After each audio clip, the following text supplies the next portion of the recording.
Good Times, 1974 cast, reveals what most fans never figured out. What if the proudest father on 1970s television was fired from his own hit show for refusing to betray it? What if the beloved mother walked away at the height of her fame and the ratings collapsed the moment she left? And what if the shy 11-year-old girl in the corner, quietly playing an abused child, was secretly carrying a pain that would follow her into global superstardom? Behind the laughter of Good Times and one explosive catchphrase, the Evans family hid battles over dignity, image, and identity that most fans never figured out. Stay to the end, because the truth about that little girl will stay with you. And subscribe to Secret Celebrity Stories, where the real story behind the legends comes to light. Janet Jackson. Long before she became one of the best-selling recording artists in history, with well over 100 million records sold and a place in the Rock and Roll Hall of Fame, Janet Jackson was a shy girl of just 11, making her very first acting appearance on Good Times. She joined the show in its later seasons as Penny Gordon, an abused child who was eventually taken in and then lovingly adopted by the warm-hearted neighbor Willona. It was a heavy, groundbreaking role for its day. Few sitcoms of the 1970s dared to touch child abuse at all, and yet young Janet handled it with such a tender, believable realism that she became an instant favorite, revealing a dramatic range far beyond her years. But that experience also carried a private weight that the audience at home never once saw.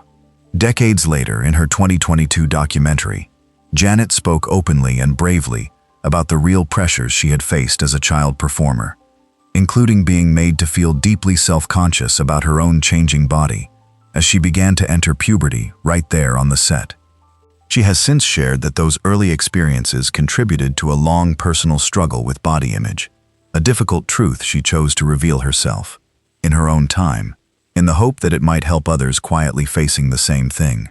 What helped carry her through it all was the real, loving mentorship of her on-screen guardian, Jeanette Dubois, whose bond with Janet lasted for many years after the cameras stopped rolling. The quiet discipline she absorbed on that set became the foundation of an extraordinary career, from the era-defining albums Control and Rhythm Nation, all the way to global superstardom. Her long journey from Little Penny to worldwide icon is one of quiet, hard-won resilience. And it all began right there, in the modest living room of the Evans family. Janet Jackson remains the most globally famous performer ever to pass through that fictional Chicago apartment, and yet she has never once distanced herself from those humble beginnings, speaking of them with a disarming tenderness. John Amos. John Amos never simply played a character on Good Times. He carefully sculpted one of the most dignified portraits of Black fatherhood that American television had ever dared to show. As James Evans Sr., the proud patriarch working 2 and 3 jobs just to hold his family together inside a Chicago housing project, Amos brought a towering, blue-collar dignity that reached far beyond the ordinary sitcom. Born in Newark, New Jersey in 1939, he had been a college football player and briefly chased a professional career before turning first to writing and then to acting, breaking through as weatherman Gordie Howard on The Mary Tyler Moore Show. But the very role that came to define him also became the source of his deepest conflict. Amos believed Good Times could be a vehicle for honest storytelling about racism and poverty, and he grew more and more frustrated as the scripts leaned ever harder into the broad, cartoonish comedy of his TV son, JJ. He clashed openly with the producers, including Norman Lear, over what he saw as a slow drift toward stereotype rather than real substance. Those creative differences led to his departure after the 3rd season, and the writers chose to kill James off in a car accident at the start of the 4th, a shock that left millions of loyal viewers grieving and changed the show forever. But Amos never allowed it to break him. Within a single year, he landed the monumental role of the adult Kunta Kinte in the miniseries Roots, earning an Emmy nomination and securing his place in television history. He worked steadily for 5 more decades, in everything from Coming to America to Die Hard 2. John Amos passed away on August 21, 2024, at the age of 84, of natural causes, remembered always, and rightly so, as a man of fierce and uncompromising integrity, someone who was willing to risk his own steady job, rather than betray the dignity of the character he so deeply loved. In the years before his death, he had made a lasting peace with the show's legacy, and tributes poured in from across the industry. Esther Rolle. Esther Rolle was the true moral heart of Good Times, and her quiet influence on the show actually began well before a single episode had even aired. A classically trained actress who took her role as a cultural representative with the deepest possible seriousness, Rolle made real television history by firmly insisting that her character, Florida Evans, be given a strong and present husband. She famously refused to lend herself to the damaging myth that black fathers were absent from their children's lives, and it was her conviction that brought John Amos onto the show in the first place, creating one of the very first complete two-parent black families in an American sitcom. On screen, she was the living picture of grace under pressure, a mother whose deep faith was her shield, and whose love anchored the entire household through every hardship. But much like Amos, Rolle grew genuinely disheartened as the series leaned harder and harder into the dynamite comedy she felt had betrayed its original purpose. Her frustration eventually built into a historic stand. After the fourth season, feeling the show had traded its heart for slapstick, she walked away from her own starring role. Her absence left a void so large that ratings began to slide, and it took the network nearly a full year of negotiation to bring her back, a return she agreed to only after securing a higher salary and a promise that the scripts would return to meaningful storytelling. Beyond Good Times, Rolle was a genuine titan of her craft, winning an Emmy in 1979 and later gracing the acclaimed film Driving Miss Daisy. When she passed away in 1998, she left behind far more than a beloved television mother. She left a lasting blueprint for every black actress who would follow her, a woman who used her hard-won fame as a genuine tool for authenticity, and who never once settled for a single role that asked her to be anything less than fully, completely human. Her quiet insistence, repeated across an entire career, was that representation on screen carried real weight in the living rooms of millions. Jimmy Walker. If John Amos was the iron of Good Times and Esther Rolle was its beating heart, then Jimmy Walker was surely the high-voltage electricity that made the whole thing a genuine commercial phenomenon. Arriving all the way from the gritty streets of the South Bronx with a frantic, kinetic comic energy, Walker took the character of J.J. Evans and a single joyful exclamation, "Dynamite," and turned it into a full-blown national craze almost overnight. At the peak of the show's popularity, he was reportedly receiving thousands of fan letters every week, and his grinning likeness appeared on everything from children's lunchboxes to talking dolls. He was, quite simply, the breakout star who kept the lights on, providing the lightness and the levity that carefully balanced the show's much heavier themes. But all of that dazzling success came at a very real personal cost. Walker found himself caught right at the center of the show's creative tension. Adored by millions in the audience, yet playing the very character that his own on-screen parents believed was quietly undermining the show's hard-won dignity. He later spoke with real candor about that painful disconnect, admitting that he was never truly close with his TV parents, and that he had often felt looked down upon rather than embraced as a young comic still finding his craft. And yet, through all that friction, Walker remained a consummate professional, carrying the entire series on his shoulders after Amos's departure. When Good Times finally ended in 1979, he made a genuinely telling choice. Rather than chase movie stardom, he returned to his first and truest love, stand-up comedy, and spent the following decades out on the road, performing a demanding schedule of live shows all across the country. His was a truly complex story, a man who brought pure joy to millions, while quietly navigating a workplace full of disapproval, proving, again and again across 4 decades on the road, that his real talent had always been so very much more than a single catchphrase, however unforgettable that one word remains. Jacksonette Dubois.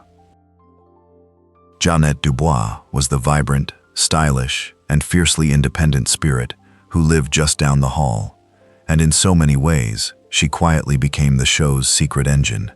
As Willona Woods, Florida's best friend and the cool aunt every viewer at home wished they had, Dubois brought a street-smart sophistication that balanced the family's more traditional values.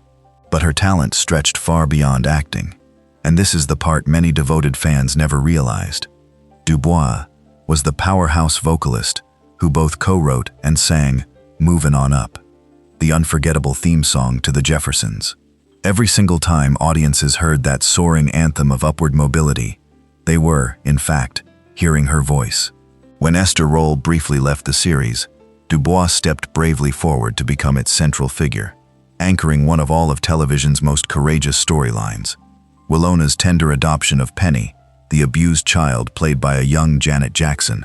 Through that arc, Dubois helped the show confront the taboo subject of child abuse, with a sensitivity decades ahead of its time, and the bond she formed with Janet grew into a lifelong mentorship that continued long beyond the show. Off-screen, she was a multifaceted artist who released her own music and founded the Pan-African Film Festival in Los Angeles, which endures today as one of the country's most significant cultural events. Even the small details of her early life carried a certain mystique, with different sources listing different birth years, an ambiguity that only ever added to her quiet legend. And though whispers of an off-screen rivalry with Esther Rolle circulated for many years, Dubois remained a deeply respected and beloved figure right up until her passing in 2020, having proven, beyond any real doubt, that a so-called supporting player could truly become the beating soul of an entire series. Her rich, layered influence on Black representation in American media, as an actress, a singer, a songwriter, and a cultural institution builder all at once, continues to quietly echo through the very industry she helped, in her own determined way, to reshape for everyone who came after her. Moses Gunn. Moses Gunn brought the towering gravitas of a true stage titan to Good Times, joining the cast during a period of intense transition as Carl Dixon, the shop owner who eventually won the heart of a newly widowed Florida Evans. Gunn was no ordinary television actor at all. A proud co-founder of the acclaimed Negro Ensemble Company, he was quietly one of the most respected classical performers of his entire generation, and he infused the character of Carl with a sophisticated, understated strength. The role was meant to gently show that love and companionship could still remain possible even after the most devastating loss, offering Florida a real second chance at happiness. And yet Carl's arrival became one of the single most hotly debated developments in the whole show's history. Esther Rolle herself objected quite strongly to the entire storyline. A woman of deep Christian faith, she felt that Florida moving on so soon after James's death was untrue to the character, and disrespectful to the memory of the strong Black father figure she had fought so hard to establish. Carl was also written as an atheist, which created a fundamental clash with Florida's religious values that Rolle firmly believed rang completely false. But despite all that friction, Gunn handled it with the poise of a seasoned professional, delivering an impeccable performance that added genuine maturity to the show's later seasons. When Rolle chose to leave, the writers had Florida and Carl marry and move away, a resolution that some longtime loyal fans felt quietly broke faith with the beloved family unit at the show's very core. Gunn's time on Good Times was brief, but genuinely impactful, sparking some of the entire series' most heated discussions about faith and loyalty. He remained a revered figure in both film and theater, right up until his death in 1993, leaving behind a lasting legacy as one of the very finest, and certainly one of the most disciplined, actors of his entire generation.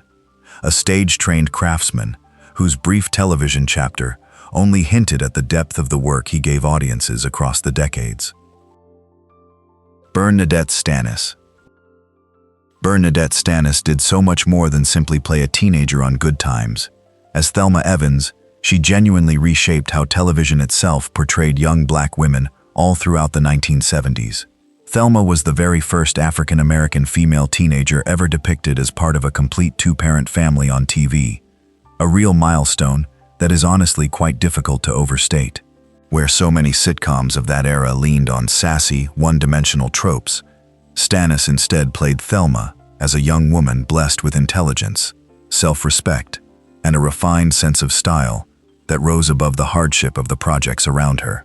Growing up in the tough Brownsville section of Brooklyn had given her a natural, unshakable resilience, and she brought all of that grounded inner strength to a role that quickly became genuinely aspirational for countless young viewers watching at home. Behind the scenes, while John Amos and Esther Roll waged their principled battles with the producers, Stannis was always a steadying, calming presence. The ultimate professional, who had actually been released from a Broadway contract, specifically in order to join the cast. She navigated a male-dominated industry with a poise she credited to her Brooklyn upbringing, often serving on screen as the gentle mediator between her brothers, JJ and Michael. After the show finally ended in 1979, Stannis certainly didn't just quietly fade from view. She thoughtfully reinvented herself as a prolific author, penning several books including the intimate memoir Thelma's Way, and became a passionate advocate for Alzheimer's awareness after her own mother's long battle with the disease. And unlike some of the more strained relationships on set, she carefully maintained warm, lifelong bonds with her TV siblings, especially Ralph Carter. To this very day, she stands as a lasting symbol of timeless grace and quiet intellectual strength, a performer who quietly broke the mold and then gently widened the path for every single young black actress who would one day follow her onto the screen. Her second act as an author and an advocate proved that the grace she brought to Thelma had never been mere performance at all. Ralph Carter. Ralph Carter was the very youngest of the Evans children, and yet on screen, he so often carried the entire show's sharpest and most thoughtful conscience. As Michael Evans, he was the family's budding young activist, the steady voice of reason, and the real spark behind so many of Good Time's most serious and important conversations about justice and race. Where his big brother JJ was always chasing the next big laugh, young Michael instead championed a proud, pro-black consciousness that felt genuinely remarkable and remarkably advanced, coming from a child character of that era. And Carter had the pedigree to carry it. A child prodigy, he had already earned critical acclaim and a Theatre World Award for the Broadway musical Raisin before joining the show at just 12, bringing a theatrical depth that made Michael unforgettable. But the single most fascinating chapter of Carter's whole story arrived only after the cameras had finally stopped rolling. When Good Times ended in 1979, he seemingly vanished, almost overnight, from the Hollywood spotlight, and that long absence quietly fueled decades of wild rumors. The real truth, however, was entirely intentional and genuinely dignified. Carter had no interest in chasing fame within a system he knew all too well had a long history of exploiting its former child stars. Instead, he chose to return to his deepest roots in the theater, reportedly explaining that he saw no good reason to go seeking riches elsewhere when he already had real treasures waiting in his own backyard.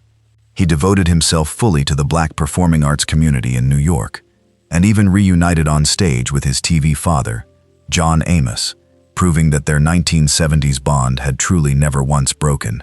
Today, Ralph Carter is a devoted father and a genuinely respected figure within the arts, living, breathing proof that he was never once truly lost at all. He had simply, and quite deliberately, chosen a quieter and far more meaningful stage than the one Hollywood had offered him, navigating all the well-known perils of early child stardom with a rare and enduring kind of integrity that still stands as an example. Johnny Brown. Every truly great sitcom needs a perfect foil, and Johnny Brown delivered exactly that, in spades, as Nathan Bookman, the lovable and endlessly put-upon building superintendent of the Evans family's project. Bookman was the frequent target of JJ's teasing, but he always gave as good as he got. And Brown's natural warmth turned a simple running joke into one of the most recognizable supporting characters of the decade. What so many devoted fans never actually knew, though, was that Brown was already a genuinely seasoned veteran long before he ever stepped into those Chicago hallways. He had been a standout on the popular comedy series Rowan and Martin's Laugh-In, as well as a polished nightclub singer, and he brought a vaudevillian flair to the role, with a gift for impressions that could turn even the smallest scenes into a comic showcase. A fascinating footnote in television history connects Brown to another beloved classic. According to widely repeated accounts, he was an early contender for the role of Lamont on Sanford and Son, but his prior commitment to Laugh-In kept him from taking it, opening the door for Demond Wilson. Rather than ever dwelling on what might have been, Brown simply made Bookman entirely and completely his own, gradually transforming the character from a mere background nuisance into a genuine and beloved extension of the whole Evans family. Off-screen, he was a man of tremendous warmth and real devotion, remaining happily married to his wife June for more than 6 full decades, right up until his passing in 2022. A versatile artist who also recorded music and appeared in films like The Wiz, Brown always embraced his identity as Bookman with real pride. He understood, perhaps better than anyone else on that entire set, the quiet and genuinely healing power of laughter within a show that so often had to carry the very heaviest of themes. His Bookman evolved, season by season, from a simple comic nuisance into a warm and irreplaceable extension of the Evans family itself, the good-natured glue that helped hold the whole building's spirit together. Cheryl Lynn. Cheryl Lynn's brief appearance on Good Times is still fondly remembered as one of the single most electric guest spots in the entire show's history. A fleeting moment that somehow managed to capture a genuine superstar right at the very instant of her arrival. She turned up in a beloved 5th season episode as a young woman competing in a local talent contest, and the moment she finally opened her mouth to sing, the whole energy of the scene was completely transformed. This was no ordinary walk-on part at all. It was a full showcase for one of the most powerful and soulful voices in all of popular music. The untold story behind that cameo is that Cheryl Lynn had first been discovered on the talent competition The Gong Show, where her stunning audition became the stuff of legend. But it was her exposure on a platform as beloved as Good Times that helped cement her standing within the Black community. And not long after, her signature single, Got to Be Real, released in 1978, exploded into a global anthem, a track so enduring that it remains a joyful staple of dance floors, films, and commercials nearly half a century later. On the show itself, her character never needed any kind of complicated arc to leave a lasting mark. Her incredible voice did all of the talking, delivering a sudden burst of pure, unfiltered joy in a series that so often had to wrestle with the very real weight of poverty. She perfectly embodied the true promise of the show's own title, those precious moments of celebration that made all of the daily struggle feel worthwhile.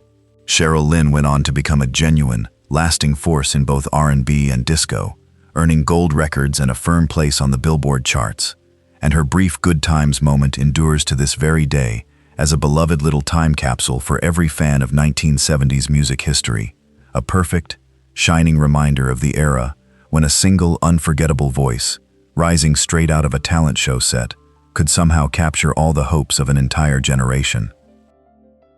Ben Powers. Ben Powers entered the Good Times universe in its final chapter, taking on the genuinely pivotal role of Keith Anderson, the professional football player who eventually captured Thelma's heart. His arrival marked a real maturation for the entire series, as the show thoughtfully pivoted away from a family raising young children toward the fresh challenges of a young couple building a whole life of their own. Powers brought a classic, easy leading man charisma to the screen, embodying a gentle giant warmth that made the perfect counterbalance to Thelma's fiery, independent spirit.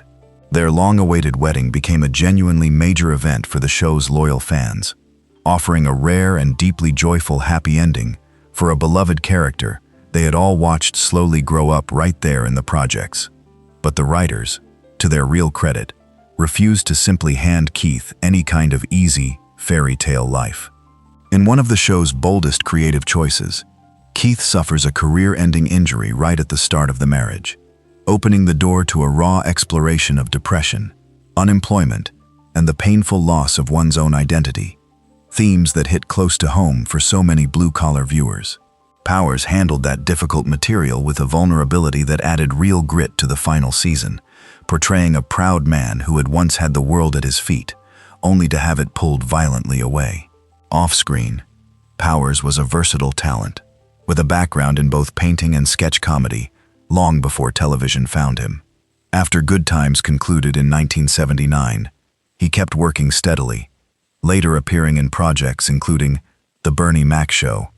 Though he sadly passed away in 2015, he is still warmly and fondly remembered, as the man who finally gave Thelma her long-awaited happily ever after, and his layered, honest performance stands even now as real proof of the show's rare gift for finding genuine beauty and stubborn resilience, even in the very face of broken dreams. In a series built on hardship, Keith's arc insisted that dignity could survive even the loss of everything a man had worked for. Stoney Jackson. Stoney Jackson joined the Good Times family in its final season as Rashid, a character who came to embody the rapidly changing face of urban youth heading into the very end of the 1970s. With his striking good looks and an absolutely undeniable cool factor, Jackson brought a fresh, thoroughly modern energy to the screen, often interacting with the show's younger characters as they navigated the cultural shift into a brand new decade. Rashid signaled that the beloved series was ready to evolve, moving away from the 60s-rooted ideals of the parents' generation toward the more individualistic, stylish sensibility of the approaching 1980s. The interesting truth about Jackson's time on the show is that he was part of a new wave of young performers being groomed for bigger things. And even in a modest supporting role, he demonstrated an unmistakable gift for commanding the audience's attention. He wasn't ever simply filling empty space on the set. He was a genuine screen personality who authentically reflected the fashion and the streetwise attitude of the era's youth. And that natural presence soon became a real launchpad for a notably successful career in film, television, and the booming world of music video. Many viewers would come to instantly recognize Jackson from his truly memorable appearance in Michael Jackson's landmark Beat It video, as well as from his role in the acclaimed series The White Shadow. His time on Good Times served as a fitting reminder that even as the Evans family finally prepared to leave the projects behind them for good, those very same projects had always remained a genuine breeding ground for real talent and fierce ambition. He brought a vivid sense of the present moment to the series' closing episodes, helping ensure that Good Times never simply ended as a tired nostalgia act, but as a show that stayed relevant right up until its last frame. And today, Stoney Jackson is warmly remembered as a versatile performer who gracefully bridged the fading sitcom world and the explosive music video revolution, living proof that the deep influence of Good Times reached far, far beyond the walls of Florida Evans's small apartment. The laughter has long faded, but the questions Good Times raised still spark real debate. Was it a groundbreaking masterpiece of representation, or did it eventually give in to the very stereotypes it set out to challenge? John Amos and Esther Roll stood for uncompromising dignity, while JJ's runaway comedy kept the ratings soaring. Who was truly right? And did the show lose its soul after James Evans was written out? Or did that humor save it from becoming too heavy to bear? The legacy of the Evans family remains a rich, complicated mosaic of triumph and tension. Now we want your voice. Which side are you on? Share your thoughts below and subscribe to Secret Celebrity Stories, where the truth behind the legends lives on.